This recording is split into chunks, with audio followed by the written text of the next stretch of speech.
Everyone, कैसे हैं आप सभी। तो जी शाम का टाइम हो रहा है और इस वक्त शाम के लगभग 5 बज चुके हैं और दिन है आज मंडे का एक वीडियो मेरा आप सभी के पास जा भी चुका है ट्यूसडे के दिन में सुबह के वक्त का जो व्लॉग था मेरा। और अभी यहाँ पर शाम का टाइम हो रहा है तो मैंने सिलाई मशीन रख रखी है और सिलाई का वैसे काम मेरा ख़त्म हो गया है। मैंने फिटिंग वगैरह लगाई है कुर्ती की। और जो मैंने ऑनलाइन शॉपिंग की थी ना, मैंने एक कुर्ती सेट मंगवाया था, वो भी मैंने आप सभी को दिखाया था ब्लॉग्स में।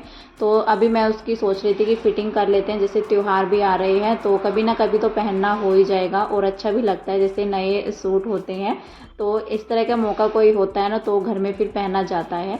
तो फिर मैंने इसकी फ़िटिंग कर ली थी, क्योंकि टाइम लगता है तो तभी मैं ये सब काम कर लेती हूँ। और शाम के टाइम में थोड़ा सा टाइम मिल जाता है, जैसे लंच वगैरह हुआ, मोक्ष स्कूल जा रखा था और पढ़ाई भी मैंने उसको कराई थी, बल्कि थोड़ा बहुत उसका काम रह गया था जो मुझे अभी कराना है।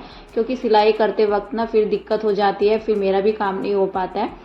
और लर्निंग का वर्क जो है मैंने उसको दे दिया था, बाकी सम्स वगैरह जैसे कराने होते हैं ना तो फिर तो मैं उसके पास ही बैठती हूँ और कोई काम फिर मैं नहीं कर पाती हूँ। तो बस मैंने सोचा अपना जो है सिलाई का काम ख़त्म कर लेते हैं। और इसकी मैंने जो है ना फिटिंग लगाई है, जैसे कि मैंने आपको बताया था थोड़ा सा लूज़ हो रखी थी। ये कुर्ती की फिटिंग मैंने कर ली है और जो इसकी पैंट थी ना उसको काट करके मैंने थोड़ा सा छोटा कर लिया है, क्योंकि जैसे कि मैंने इसको पहन करके देखा था ना तो फिटिंग तो इसकी सही थी, लेकिन ज़्यादा ही लंबी जो है ना लेंथ हो रखी थी, इसकी एड़ी तक आ रखी थी। तो फिर इतना लंबी पैंट अच्छी नहीं लगती है। तो फिर मैंने इसका बॉर्डर निकाल करके पैंट की कटिंग की, फिर दोबारा से बॉर्डर लगाया इसका। और विदाउट दुपट्टे का मैंने ये सूट मंगाया था, ये मैंने आप सभी के साथ शेयर कर दिया था। तो बस यहाँ पर मेरा ये काम निपट चुका था। बाकी एक दो कपड़े मुझे और सिलाई करनी थी, जैसे कि धागे वगैरह निकल जाते हैं तो उनको सिला। बस यहाँ पर मेरा सिलाई का काम ख़त्म हुआ। और फिर क्या रहता है, जैसे सिलाई हो जाती है ना तो मैं सोचती हूँ शाम के टाइम से पहले पहले ही वैसे ये काम हो जाते हैं। तो फिर झाड़ू मैं हमेशा बाद में ही लगाती हूँ, क्योंकि फिर धागे वगैरह इस तरह से कपड़े की कटिंग होती है तो पूरे घर में ऐसे फैल जाता है। और ख़ास करके बच्चे भी इधर उधर लेकर के भाग जाते हैं, जैसे कटिंग के कपड़े होते हैं ना तो वो क्या करते हैं, खेलने लग जाते हैं उनसे। और इसी वजह से मैं बेड पर भी नहीं बैठी थी, क्योंकि बेड पर फिर धागे चिपक जाते हैं चादर पर, तो उसमें जो है ना टाइम काफ़ी ज़्यादा लग जाता है चादर को साफ़ करने में। तो फिर मैं नीचे ही बैठ गई थी इसको जो है ना सिलाई करने के लिए। और बच्चे भी फिर नीचे ही बैठ गए थे, तो जो फैलता है सारा नीचे फर्श पर फैल जाता है, फिर तो झाड़ू आराम से लग जाते हैं, साफ़ हो जाता है। लेकिन अगर कपड़े पर जो है ना बेडशीट पर धागे चिपक जाते हैं तो फिर दिक्कत हो जाती है, टाइम काफ़ी ज़्यादा लगता है, धागे कहीं ना कहीं जो है ना चिपके ही रह जाते हैं। तो बस यहाँ पर जो है मैंने झाड़ू वगैरह अपनी लगा दी थी शाम की। और ये सोफ़े मैंने जैसे कि सुबह के टाइम में वॉश किए थे ना, तो बस अभी यहाँ पर मैं कपड़े उठा करके रखूँगी, देखूँगी कौन से कपड़े सूखे हैं कौन से नहीं सूखे हैं। तो ये भी एक बहुत ही ज़रूरी काम होता है। और जैसे कि आज कपड़े ज़्यादा हो रखे थे तो यहाँ पर ये सोफ़े कवर तो सूख गए थे, क्योंकि एक तो ड्रायर भी हो रखे थे और ये जल्दी से सूख भी जाते हैं, इतना ज़्यादा टाइम इनमें लगता नहीं है। तो बस इनकी ये जो है ना एक ख़ास बात है, ये कपड़ा जल्दी से सूख जाता है।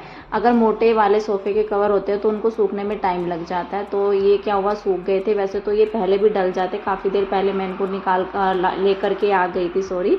तो फिर मैंने अभी इनको डाल दिया है और सोचा बाद में करेंगे कपड़ों का काम। और कपड़े अभी जो है ना मुझे पीछे की साइड से भी लेकर के आने हैं, लेकिन पहले मैं चाय बनाऊंगी, बच्चों को दूध दूंगी, क्योंकि इस टाइम पर जो है ना 5 साढ़े 5 बजे के करीब मैं उनको दे देती हूँ।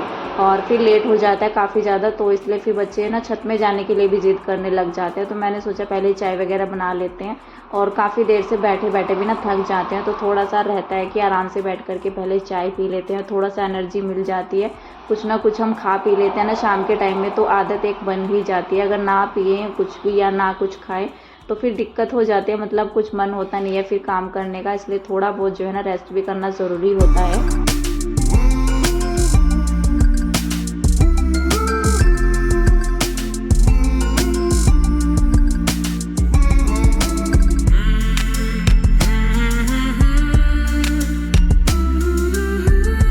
यहाँ पर मैंने पहले बच्चों के लिए दूध गर्म कर दिया है। जैसे कि मैं चाय बनानी होती है ना मुझे, तो पहले जैसे बच्चों को दूध भी देना होता है तो पहले दूध ही बना देती हूँ मैं। और थोड़ा सा ठंडा सा ही रखती हूँ, ज़्यादा गर्म तो मैं बॉईल करके नहीं देती हूँ, उनको पीते ही नहीं है और फिर ठंडा होने में टाइम लग जाता है। तो क्या रहता है, वैसे तो बॉईल किया हुआ होता है दूध, तो हल्का सा गर्म करके उनको दे देती हूँ और फिर मैं रख देती हूँ अपने लिए चाय। तो बस यहाँ पर मेरी जो है ना चाय भी बन ही गई है, बनने ही वाली है। थोड़ा सा उबाल मैं इसमें और लगाऊंगी, क्योंकि जब तक चाय अच्छे से ना पके ना तो चाय का टेस्ट नहीं आता है। अगर एकदम से दूध डाल करके गैस से उतार देते हैं ना तो चाय अच्छी नहीं लगती है। बहुत ही मतलब पानी पानी सा इस तरह से चाय लगती है, तो वो अच्छी नहीं लगती है पीने में। तो अच्छे से जब पक जाते हैं तो तब जा कर के चाय का टेस्ट आता है। तो बस यहाँ पर मेरी चाय भी बन चुकी है। साथ ही में बच्चों को बिस्किट दे दूँगी मैं, क्योंकि कुछ ना कुछ जो है ना चाहिए ही होता है और अच्छा भी नहीं लगता है खाली दूध या चाय पीना। तो बच्चे भी नहीं पीते हैं, कभी कभी हो जाता है, वैसे ज़्यादातर करके जो है ना बच्चे कुछ ना कुछ लेते ही हैं। तो बस यहाँ पर जो है ना चाय मेरी बन गई थी। चाय वगैरह पीने के बाद नंबर आता है ये जो कपड़े धुले हुए थे सूख गए हैं तो इनको समेटने का। और जिस दिन ज़्यादा कपड़े हो जाते हैं, जैसे मशीन लगती है, तो काफ़ी ज़्यादा टाइम भी लग जाता है इनको समेटने में। तो बस अभी शाम का बाकी का काम तो मेरा निपट गया था, झाड़ू वगैरह का भी। और यहाँ पर बस मुझे अभी कपड़े उठा करके रखने हैं जो सूख गए हैं। वैसे ये सारे ही कपड़े सूख गए हैं, इनको फोल्ड करके रखूँगी। और यहाँ पर कपड़े जल्दी से सूख जाते हैं, वैसे पीछे थोड़ा सा टाइम लग जाता है। जैसे मोटे कपड़े होते हैं ना, वैसे तो आज सारे ही कपड़े ड्रायर हो रखे थे तो सभी कपड़े सूख गए थे। लेकिन जैसे पैंट हो रखी थी ना, तो पीछे तो हवा वगैरह कुछ नहीं लगती है, कम ही जो है ना ऊपर से शीट हटा रखी है, तो धूप हवा जो है कम ही आती है। वैसे तो आजकल मौसम बारिश का बना रहता है तो धूप कम ही निकलती है, तो इसलिए अच्छे से कपड़े सूख भी नहीं पाते। लेकिन विंडो में कपड़े अच्छे से सूख जाते हैं। तो जीन्स का क्या रहता है, इसे पॉकेट वगैरह गीली होती है और पैंट में भी पॉकेट जो है ना गीली हो रखी थी। लेकिन फिर भी मैंने जितने भी कपड़े थे यहाँ से हटा लिए हैं, क्योंकि जितना काम सिमट जाता है सिमट जाता है। बाकी जो कपड़े मतलब मैं लेकर के आई हूँ ना, जो गीले से हो रखे हैं, उनको अलग निकाल करके यहीं पर चेयर पर डाल दूंगी, तो इनमें हवा निकल जाएगी ना, तो ये सूख जाएंगे। नहीं तो पीछे भी पड़े पड़े ना स्मेल हो जाती है कपड़ों में। अगर ज़्यादा देर तक कपड़े ऐसे ही पड़े रहते हैं, गीले से होते रहते हैं, थोड़ा सा सीले सीले से रहते हैं, पानी सा रहता है कपड़ों में, तो पॉकेट से ये पैंट जो है ना गीली हो रखी थी, इनको यहाँ पर फैला दूंगी मैं। यहाँ पर हवा भी लगती है और धूप भी आती है। इस टाइम तो धूप नहीं है, लेकिन सुबह में धूप आती है, कपड़े अच्छे से सूख जाते हैं। जो कपड़े सूख गए हैं उनको मैंने अलग करके रख दिया है, और जो गीले से हो रखे हैं, थोड़ा ये पैंट पॉकेट से गीली हो रखी है, तो इनको मैं यहाँ पर फैला दूंगी चेयर पर। अच्छे से जो है ना हवा निकल जाएगी तो ये सूख भी जाएंगे। और कपड़े जो है ना धुलने वगैरह के बाद भी जो है ना, जैसे कपड़े काफ़ी ज़्यादा हो जाते हैं, काफ़ी सारे हो जाते हैं मशीन लगने के बाद, तो फिर कपड़ों का ये काम भी जो है ना काफ़ी ज़्यादा टाइम लग जाता है इनको समेटने में, इनको उठा करके रखने में। तो बस यहाँ पर जो कपड़े सूख रखे हैं उनको मैं फोल्ड कर ले रही हूँ। और एक बार मेरे पास एक कमेंट आया था, जैसे कि आप सभी वीडियो मेरा देखते हैं, तो उन्होंने बोला था, एक सिस्टर हैं, कि आप दीदी इतने बड़े घर में अकेले कैसे रह लेती है, आपको डर नहीं लगता क्या? तो डर की तो बात ऐसी है, मतलब अपने घर में तो किसको ही डर लगता है, लेकिन हाँ अगर हम दूसरे बंदे को देखते हैं ना कि इतना बड़ा घर है, ये कैसे रह लेते हैं, तो फिर दूसरे को देख करके लगता है। लेकिन अपने घर में तो किसी को डर नहीं लगता है। और शुरू में तो थोड़ा अजीब सा लगता भी था, लेकिन अभी नहीं लगता है, अब तो आदत हो गई है। अजीब भी इसलिए लगता था जब हम इस घर में आए थे, क्योंकि जब अपनी पुरानी जगह को छोड़ करके आते हैं ना, पुराने लोगों को छोड़ करके आते हैं मोहल्ले से, तो फिर थोड़ा सा अनजान अजनबी इस तरह से लगता है, तो वो सब चीज़ें अजीब लगती हैं। क्योंकि अपने जैसे मतलब कई साल तक हम लोग उस वहाँ पर अपनी जगह पर रहे, अपने घर पर, तो वो चीज़ें थोड़ा सा छूटने में अजीब लगता है और थोड़ा सा रहता भी है, मन भी नहीं लगता है शुरू में। तो मन तो लगाना ही होता है, जब जगह चेंज होती है ना, तो सारी चीज़ें टाइम के अनुसार करनी पड़ती है। लेकिन डर तो पहले भी नहीं लगता था, डर का तो कोई मतलब होता ही नहीं है। और कभी कभी ऐसा हो जाता है कि मन नहीं लगता था, जैसे शुरू में हम लोग आए थे ना यहाँ पर, तब नहीं लगता था। लेकिन बच्चों के साथ तो मेरा पूरा दिन कैसे निकल जाता है ना, पता नहीं चलता। तो बच्चे भी पूरा साथ देते हैं, तो मेरा मन ऐसे ही लग जाता है पूरे घर में अकेले ही। मतलब सुबह ही चले जाते हैं हस्बैंड, और हस्बैंड भी सुबह भी मतलब लेट जाते हैं, थोड़ा सा 10 बजे के करीब ही। और घर का काम तो वैसे सुबह में ही हो जाता है, मेन तो मॉर्निंग का ही काम होता है। इसके बाद तो घर का कोई एक्स्ट्रा काम होता नहीं है, अगर होता भी है तो वैसे काम हो जाते हैं हमारे पास। और बच्चों के साथ तो टाइम का पता नहीं चलता, जिनके पास बच्चे होते हैं ना, तो उनका तो टाइम ऐसे ही बीत जाता है। और थोड़ा बहुत फिर हमें भी रेस्ट चाहिए होता है, आराम का, सुकून का। तो घर के काम इतने हो जाते हैं, तो इसलिए अपने लिए भी टाइम चाहिए होता है। अगर बच्चे सो जाते हैं या बच्चे स्कूल जा रखे होते हैं, तो उसमें भी फिर हम सोचते हैं अपने काम कर लेते हैं, थोड़ा सा रेस्ट कर लेते हैं। तो बस पूरा दिन ऐसे ही निकल जाता है। और फिर मतलब पूरे घर में मैं अकेले ही संभाल लेती हूँ बच्चों को भी, ऐसा कोई नहीं है मतलब कि डर लगता है। तो वो तो आपने कमेंट किया था ना, तो मतलब लोग केयर करते हैं, जो लोग मुझे देखते हैं ना, तो वो उन्होंने इस वजह से बोला था कि आप कैसे रह लेते हो, आपको डर नहीं लगता है क्या दीदी, इस तरह से उन्होंने बोला था।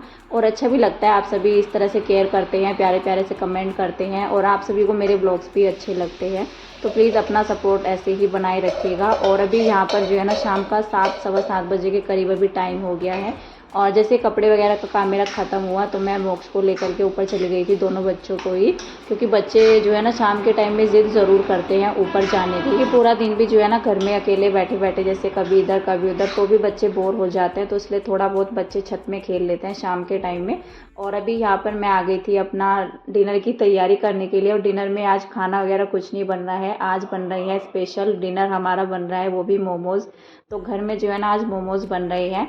और जैसा कि मैंने जिक्र किया था एक बार, काफ़ी दिन से मोक्ष ना मतलब बोल रहा था कि मम्मा आप मोमोज़ बनाइए, तो बस मैं यहाँ पर जो है ना आज उनकी ही तैयारी करने लग गई थी। और ये सोयाबीन जो है ना ऐसे ही आती है, काफ़ी दिन से ऐसे ही रखी हुई थी, तो मैं सोच रही थी कि इनका वैसे तो सब्जी वगैरह में ये डलती नहीं है, तो फिर मैंने सोचा था कि ये मोमोज़ बनाने के काम आ जाएंगी। और अगर वैसे सोयाबीन होती है ना, अगर ये वाली सोयाबीन नहीं होती है तो उनको बॉईल करके मिक्सी में कर लो तो भी मतलब जो है ना इस तरह से बन जाता है, और जो हमारा मसाला होता है सोयाबीन का। तो बस ये तो मेरे पास रेडीमेड ऐसे ही रखा हुआ था, मैंने इसको बॉईल कर लिया है, साथ ही में थोड़े से मसाले डाल करके, क्योंकि थोड़ा सा मतलब टेस्ट चेंज हो जाता है। फीकी सी तो सोयाबीन अगर फील करेंगे मोमोज़ बनाएंगे तो अच्छी नहीं लगेंगी, मोमोज़ का टेस्ट बिल्कुल बेकार लगेगा। तो इसलिए सोयाबीन में थोड़ा सा नमक मसाले वगैरह डाल करके सिंपल से मसाले का तड़का सा जो है ना तैयार करके मैंने इसको अच्छे से थोड़ा सा भून लिया था। और इसको भून करके थोड़ा सा जैसे ठंडा किया, तब तक मैंने अपना आटा तो मैंने पहले ही लगा लिया था। बस मसाला रेडी करने के बाद ना मैंने यहाँ पर तब तक ये रोटी बना ली है, जो कि मोमोज़ का मसाला फील करेंगे जिसमें। और जब तक ये ठंडा हो गया था तो मैंने यहाँ पर कुछ जो है ना बेल करके रख ली थी, और फिर यहाँ पर जो है इसको फिल कर लेते हैं, अभी भर लेते हैं। और क्या रहता है, जैसे इसकी रोटी जो होती है बहुत ही पतली सी बनानी होती है, मैंने अभी दिखाई भी है आप सभी को। तो अगर ये मैदे की जो रोटी होती है हमारी, अगर ये पतली होगी ना तो ये मतलब अच्छा भी लगेगा मोमोज़। अगर ये मोटी हो जाएगी तो फिर मोमोज़ अच्छे नहीं लगते हैं, कच्चा सा मैदा जो है ना लगने लग जाता है। तो थोड़ा सा जो है ना इसको पतला बेलना होता है, जिससे कि आर पार सा रोटी के अंदर से दिखता है ना, इस तरह का जो है इसको बेलना होता है। बस यहाँ पर जो है ना जितना भी इसमें कोई छोटी हो रखी है कोई बड़ी हो रखी है, तो परफेक्ट मोमोज़ मतलब टेस्ट जो है वही आया था, लेकिन थोड़ा सा रहता है शेप, थोड़ा छोटे बड़े मोमोज़ मुझसे बन गए थे यहाँ पर, क्योंकि आदत नहीं होती है। जब अगर डेली के डेली जो लोग काम करते हैं ना ये बनाने का, मोमोज़ बनाने का, तो उनके तो बिल्कुल परफेक्ट सारे मोमोज़ एक जैसे होते हैं। लेकिन हमारा तो काम कभी कभी का होता है, सबकी फरमाइश पूरी करने का मन होता है ना कभी कभी घर पर बनाने का, तो फिर ये सब चीज़ें बन जाती हैं। तो बस यहाँ पर मैंने अपने सारे ही मोमोज़ फिल कर लिए हैं भर करके।